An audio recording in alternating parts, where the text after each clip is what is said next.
Before there was Freddy, there was four lunatics that escaped from a mental institution. Let's talk about it. Hey, welcome back to my channel. And the film we're going to discuss today is 1982's Alone in the Dark. No, not the 2005 piece of shit by Uwe Boll with the same title based on a video game starring Christian Slater and Tara Reid. No, not that hunk of shit. This movie we're going to actually talk about is actually quite good compared to the other film. This movie was actually New Line Cinema's first produced film. For years leading up to that, Bob Shaye, who ran New Line forever, they released movies that they acquired. They were a distribution house. That's all they did. They didn't make movies. This was actually the first movie they ever produced before they went on to do Nightmare on Elm Street, obviously, and a lot of other films over the years. Jack Scholler, who is a name that should be familiar if you're a Nightmare on Elm Street fan, he directed part 2, and then he went on to direct a really cool action sci-fi movie called The Hidden. If you've never seen The Hidden, do yourself a favor, check it out. It's badass. He used to edit movies. He worked on The Burning. He edited that film, and he used to edit trailers for New Line. And he actually helped write this script, and then they gave him the directing job. And he had a $1 million budget. And again, this movie was released November 12th of 1982. I don't know how much money it made. It's rated R. It's only an hour and 32 minutes long. Now, the first notable thing about this film is the cast. The cast is stacked with quality actors. First, we got Jack Palance as Frank Hawks. He's one of the psychopaths in this mental institution.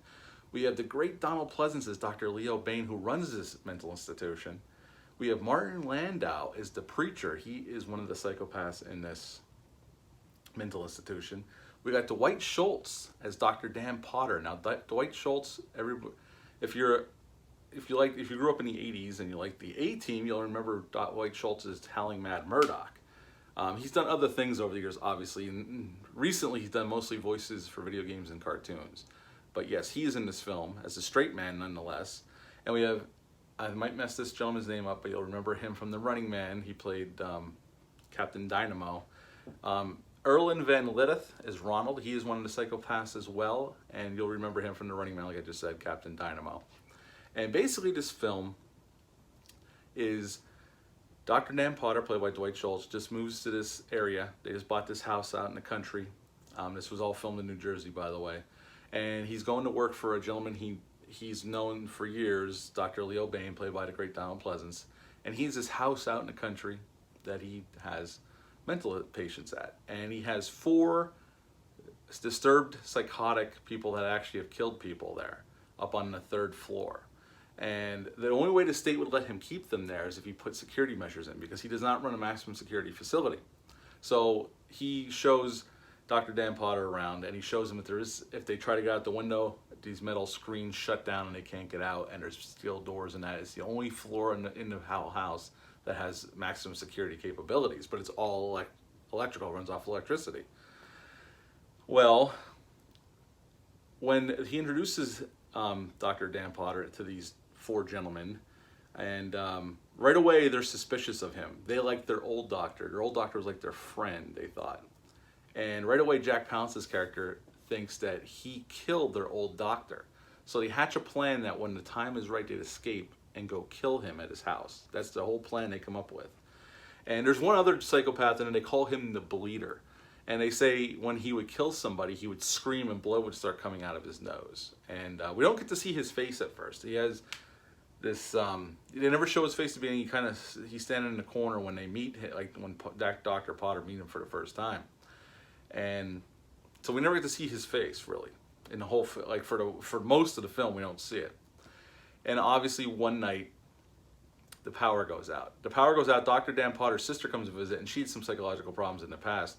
Him and his wife and his sister go into the city to see a concert, the Sick Fucks, which is an actual band, a punk band. I'm not familiar with them, but they are in this movie. And the power goes out, and they go home. Well, the psychopaths that they say in the film realize this is their chance to get out, and they escape. And they kill the orderly who was tasked of watching them that night. And they escape, and there's rioting going on and looting going on, and they go into this store, and Jack Palance's character, Frank Hawks, who used to be a Vietnam vet, he was held in captivity in Vietnam. He was a POW, and he's never gotten over that. And he gets a gun, and they change their clothes, and they get a knife and all this stuff, and they make their way to Dr. Potter's house, but he is not home at this time by the time they get there. But basically this movie turns into a siege, skipping over some things. I don't want to give everything away because there's a twist in this film, which is pretty damn good, and the first time I've seen it, I didn't see it coming. It happens as the last act is about to happen. That's when this twist takes place, and it's a pretty cool one. I'm not going to give it away if you've never seen this film, because I know this is an underseen slasher film from the 80s. So I won't give it away. But basically it turns into a siege film, and Dr. Potter and his family have to fight these psychopaths off.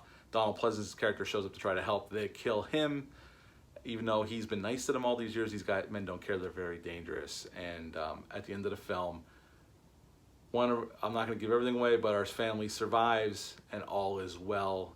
But I won't give away. There's a twist in the movie. There's actually 2 twists in the movie. I don't want to give them away. This is a pretty effective slasher film. Jack Shoulder really directs this nicely. It's really nicely directed. There's a nice score to it. The acting is top notch. All the big time actors give a great performance as a psychopath. Donald Pleasance is great as always. Dwight Schultz is great as the straight man. I would give this film a 7 out of 10.